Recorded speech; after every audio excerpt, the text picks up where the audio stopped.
Film berjudul When Trumpets Fade merupakan adaptasi kisah nyata dari satu pertempuran yang terlampau sering dilupakan oleh sebagian penggemar sejarah dan film perang. Tentang bagaimana Nazi Jerman berhasil mempermalukan pasukan sekutu di babak akhir Perang Dunia Kedua di front barat melalui serangkaian pertempuran yang paling panjang dan salah satu yang paling brutal yang terjadi di gelaran Perang Dunia Kedua. Sejarah mencatat jika pertempuran hutan Hurtgen ini berakhir dengan kemenangan Jerman dan gagal totalnya serbuan yang digagas oleh sekutu.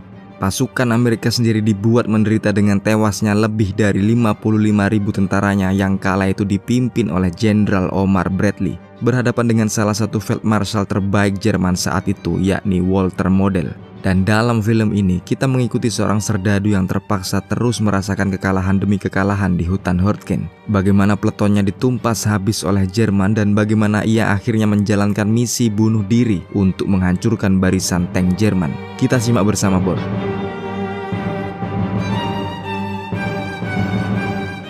Saat ini November 1944, dikisahkan pasukan Amerika sudah sedemikian menekan Jerman dan sampai di perbatasan Belgia Jerman, tepatnya di hutan Hurtgen. Tampak bekas kebrutalan pertempuran dan dua serdadu yang merupakan sisa terakhir dari peletonnya. Seorang serdadu bernama Bobby terlihat terluka parah dan digendong oleh kawannya yang bernama David Manning.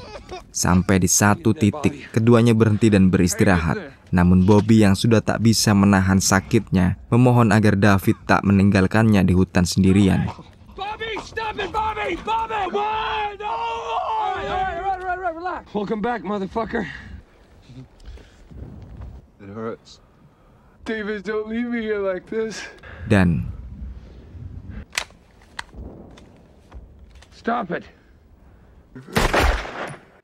film pun lantas berpindah di rumah sakit lapangan milik Divisi Infanteri ke-28 Amerika. Pemandangan tragis berdarah terlihat di semua sisi. Sudah tak terhitung lagi jumlah korban dari pihak sekutu di front ini. Kubu Amerika sudah mengerahkan 120.000 tentaranya. Jauh lebih besar untuk melawan 80.000 tentara Jerman di wilayah ini. Namun kemenangan tak juga bisa diraih. Pasukan Walter Model jelas terlalu kokoh dalam bertahan. Tampak David kini berjalan sendirian, tak ada Bobby lagi bersamanya. Hingga akhirnya David bertemu dengan Chamberlain yang mengajaknya pergi ke markas batalion. Hari sudah menjadi malam saat David akhirnya bisa melapor ke komandannya, Letnan Lucas dan Kapten Pritchett. Dari sang kapten ini David pun lantas dikabari jika memang peletonnya sudah tumpas kandas tanpa bekas. Hanya David Manninglah satu-satunya serdadu yang masih hidup dan bugar. Lebih jauh lagi Kapten Pritchett mengatakan jika kubu Amerika sudah hancur lebur akibat pertempuran kemarin malam. Sebanyak 70% serdadu menjadi korban keganasan tentara Wehrmacht. Melihat situasi semakin genting ke depannya, Kapten pun lantas mengangkat David menjadi sersan dan akan memberinya anggota peleton baru tanpa bertanya kabar David sekalipun. Ini membuat David semakin muak, padahal ia sendiri akan mengajukan Section 8, yakni pemecatan serdadu karena gangguan mental. Singkatnya, David tak ingin lagi bertempur karena merasa mentalnya sudah tak sehat lagi. Sayangnya hal ini ditolak oleh Kapten Pritchett. David pun hanya bisa berlalu gontai. Di luar ia didatangi oleh Talbot yang menyindir David. Bagaimana bisa satu peleton mati semua dan yang hidup cuma David seorang? Ini jelas aneh sekali. Keesokan harinya, skuad serdadu baru yang sama sekali belum pernah bertempur ini bertemu dengan David. Sersan baru sekaligus komandan peleton bagi mereka. Melihat wajah-wajah mulus serdadu baru gede ini semakin mengkhawatirkan bagi David. Bagaimana Amerika bisa menang perang kalau yang dikirim ialah pemuda-pemuda yang tak pernah ikutan bertempur sekalipun? Namun mengesampingkan semua pikiran buruknya, David mau tak mau memimpin mereka semua masuk ke garis depan, menerabas kabut dan pekatnya pohonan hutan Hurtgen. Sampai akhirnya David maju sendiri mensurvei area. Setelah itu ia menerangkan kepada anak buahnya jika Amerika sedang dalam posisi yang luar biasa sulit dalam hutan ini. Karena pasukan Jerman sudah tahu kondisi dan status mereka semua setelah kekalahan Amerika kemarin lusa. Untuk mengantisipasi hal ini, David berinisiatif untuk memposisikan seorang scout di garis terdepan. Dan yang ia pilih ialah Warren, serdadu paling lugu dan berlemak di antara semuanya. Mereka berjalan beberapa ratus meter ke depan dan menemukan sebuah lubang yang diisi oleh Chamberlain. Dan sekali lagi Chamberlain menjadi pembawa kabar buruk dengan menerangkan jika Jerman sudah sangat waspada di depan, komplit dengan panser-panser mereka yang mengawal beberapa artileri raksasa berkaliber 88 mm. Tak mau beristirahat, David meninggalkan Warren sendirian sebagai pengintai solo karena ia harus memimpin sisa peletonnya yang lain. Chamberlain sendiri pun sebelum pergi turut mengajari Warren bagaimana menjadi pengintai yang tak terdeteksi oleh musuh. Maka malam pun mampir sekali lagi dan Warren benar-benar sendirian. Pengalaman pertempuran pertama dan dirinya harus sebatang kara di tengah hutan dengan musuh yang sewaktu-waktu bisa membongkar persembunyiannya. Tak terasa pagi sudah mereka seraya David yang juga sudah muncul untuk menjemput Warren. Tak berbasa-basi, peleton David ini pun langsung menggelar patroli, menyisir hutan Hortgen dan menyibak sisa-sisa kabut. Warren sekali lagi ditunjuk oleh David untuk memimpin di depan, mengintai untuk diikuti oleh kawan-kawannya. Tapi kesialan tak bisa ditampik. Warren berjalan terlalu cepat dan malah menghilang di telan hutan.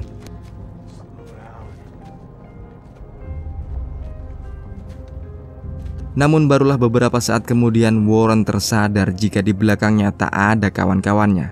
Sekali lagi ia sendirian terkepung pepohonan pinus dan fir. Dan apesnya lagi, bunyi tapak kaki musuh mulai terdengar. Regu patroli Wehrmacht mulai mendekati posisi Warren.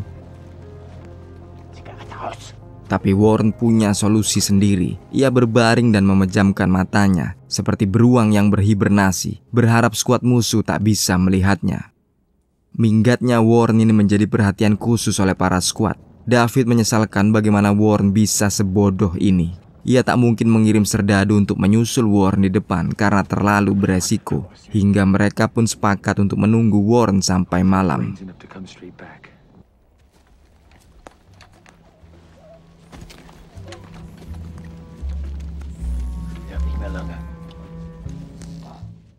Tapi belum sempat matahari tenggelam, Warren muncul dari balik kabut dan pohonan. Tubuh gendutnya tampak sehat dan tak terluka apa-apa. Sejenak kita melihat aksi para perwira di pos batalion. Kapten Pritchett menerima briefing tempur untuk melakukan penyerangan ke garis depan sekali lagi. Nah, seperti David sendiri, sebenarnya Kapten Pritchett juga enggan untuk menyerbu sekali lagi. Ia menyangka jika Jerman sangat kuat di hutan ini dan mustahil bisa ditembus secara frontal. Baginya, konyol sekali jika infanteri berhadapan frontal dengan tank dan artileri musuh. Di sisi lain, Letnan Lucas memarahi David yang ketahuan mengirim Warren, serdadu yang tak pernah bertempur ini, menjadi pengintai di depan. Bagi Lucas, yang seharusnya mengintai sendirian di depan ialah David sendiri. Tapi bagi David ini murni kesalahan para perwira yang menempatkannya bersama para serdadu anyaran. Lagi pula Warren juga masih hidup dan memang ia membutuhkan pengalaman pengintaian. Hari berganti sekali lagi dan Amerika sudah benar-benar akan melaksanakan penyerbuan. Semuanya bersiap dengan perlengkapan masing-masing menunggu komando Kapten Pritchett dan akhirnya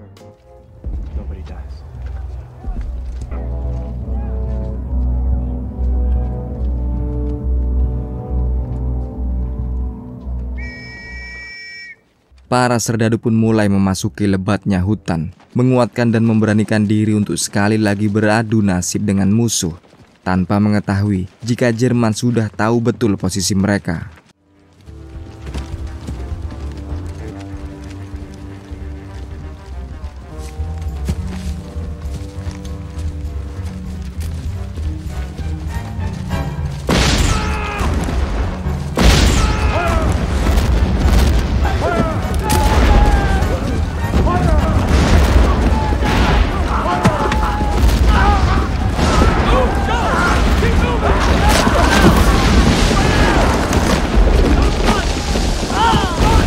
Hujan artileri pun terjadi. Ini pun masih ditambah lagi dengan ranjau-ranjau maut yang sudah disebar oleh Jerman. Pasukan segera bergerak semakin cepat untuk maju karena berhenti sejenak saja mereka bisa luluh lantak dihantam artileri milik Wehrmacht. Namun bagaimanapun korban sudah jatuh terlalu banyak. Tak terhitung nyawa yang dimatikan oleh ranjau dan pukulan artileri kaliber 88 ini. Teriakan untuk mundur pun mulai terdengar. Prediksi Kapten Pritchett terbukti nyata. Ini penyerbuan yang konyol. Tapi ketika mundur, bukan istirahat yang mereka dapatkan. Pritchett menghampiri David dan mengatakan jika peletonnya akan dikirim maju kembali untuk melakukan sabotase pada artileri musuh. Sementara pasukan batalion menyerbu sekali lagi dengan frontal. Dan dengan cerdik Kapten Pritchett merayu David. Jika David berhasil dalam misi ini, ia bisa memberikan laporan Section 8 yang diinginkan oleh David. Laporan yang bakal memulangkan David dari semua kengerian perang di Eropa ini. We're making another push. You gotta be shitting me. Maka sekali lagi penyerbuan pun dilakukan. Masih di area yang sama dan masih di hutan yang sama. Amerika masih nekat menyerang maju. Tak peduli berapapun yang mati mengenaskan. Sampai akhirnya penetrasi yang mematikan ini berhasil menuai suksesnya. Amerika bisa mencapai jembatan melalui lintasan dekal. Tapi Kapten Pritchett tahu jika kekuatan batalion sudah sampai di sini saja. Jika mereka nekat terus maju, maka seluruhnya akan musnah di tangan Jerman. Ia memohon pada komandannya untuk membawa pasukan balik mundur dan menata strategi. Tapi ini ditolak keras dan menyuruhnya untuk mempertahankan jembatan. You hold that bridge, Captain.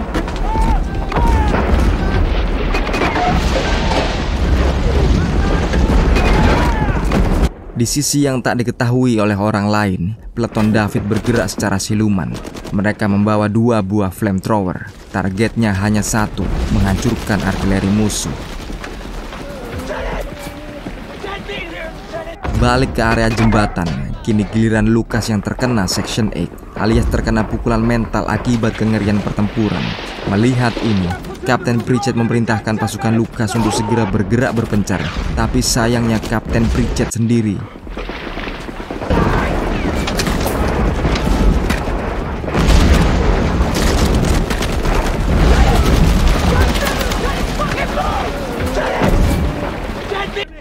sedangkan di belakang garis musuh, David berhasil menyeruak masuk dan langsung mengagetkan musuh.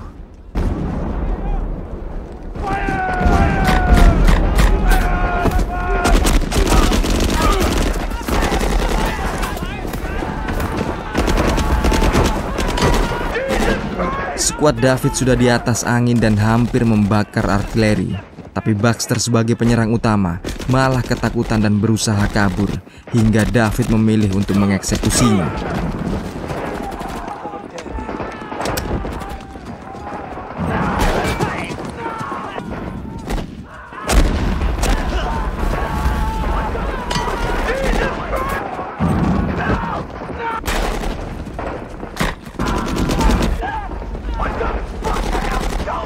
Kini hanya Warren harapan terakhir mereka, pemanggul flamethrower terakhir yang untungnya masih bisa diandalkan.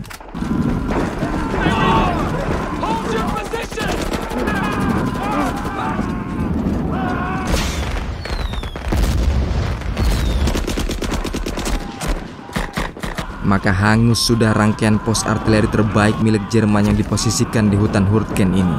Hancur lebur ditelan api seorang Warren Sanderson.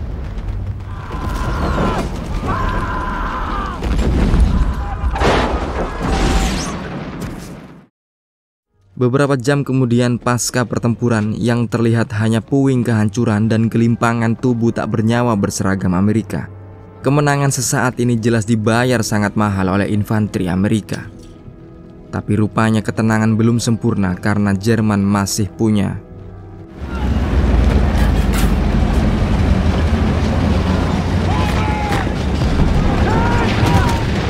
armor Jerman ini memaksa seluruh pasukan Amerika yang masih hidup mundur tunggang langgang.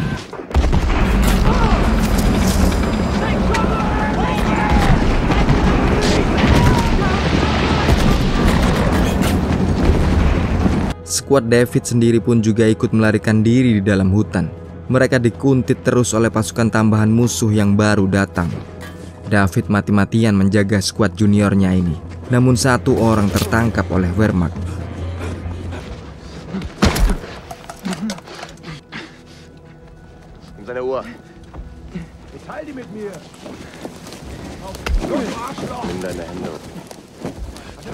Dan sisanya entah kemana karena pada saat balik ke markas batalion, yang tersisa hanya David dan Warren.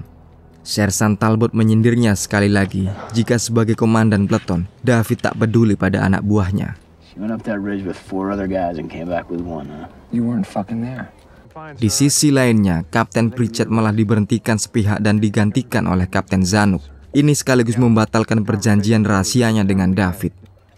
Dan setelah ini, giliran Lucas yang sudah menjadi sinting ini mencari gara-gara dengan sang letnan kolonel. David pun ada di lokasi, tapi bukannya memisah perkelahian, David malah menghina letnan kolonel ini, membuatnya disuruh untuk melapor khusus.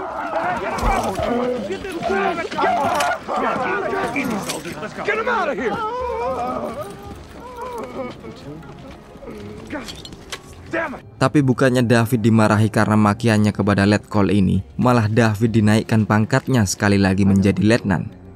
Ia dinaikkan pangkat menjadi letnan karena rekomendasi Kapten Pritchett yang menganggap bahwa meski David seakan-akan enggan dan ogah-ogahan untuk bertempur, sesungguhnya David memiliki jiwa kepemimpinan yang baik dan merupakan seorang tentara yang pemberani.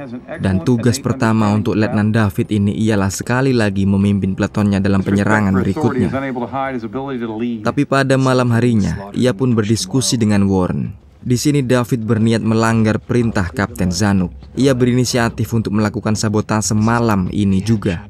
Ia beranggapan melawan tank harus dilakukan diam-diam dan tak bisa diserbu secara frontal.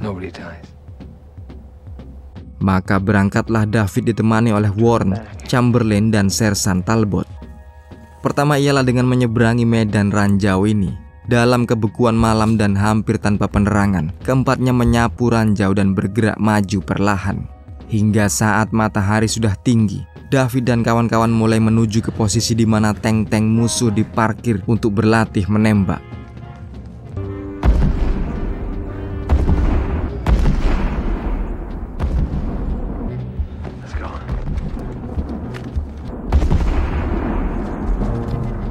Di sisi jalan, masuklah sebuah truk suplai Jerman melintas. Maka timbul ide baru di benak David untuk memberikan kejutan pada musuh melalui truk-truk ini.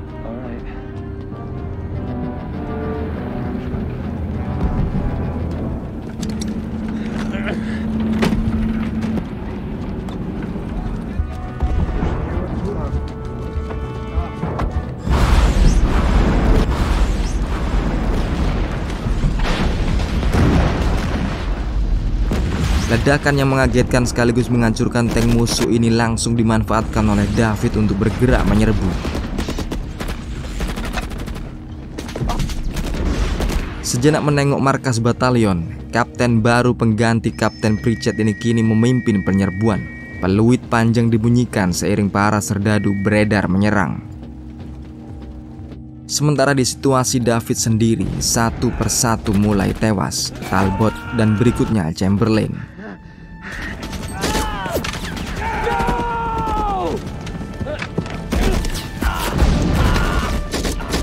Hingga David sendiri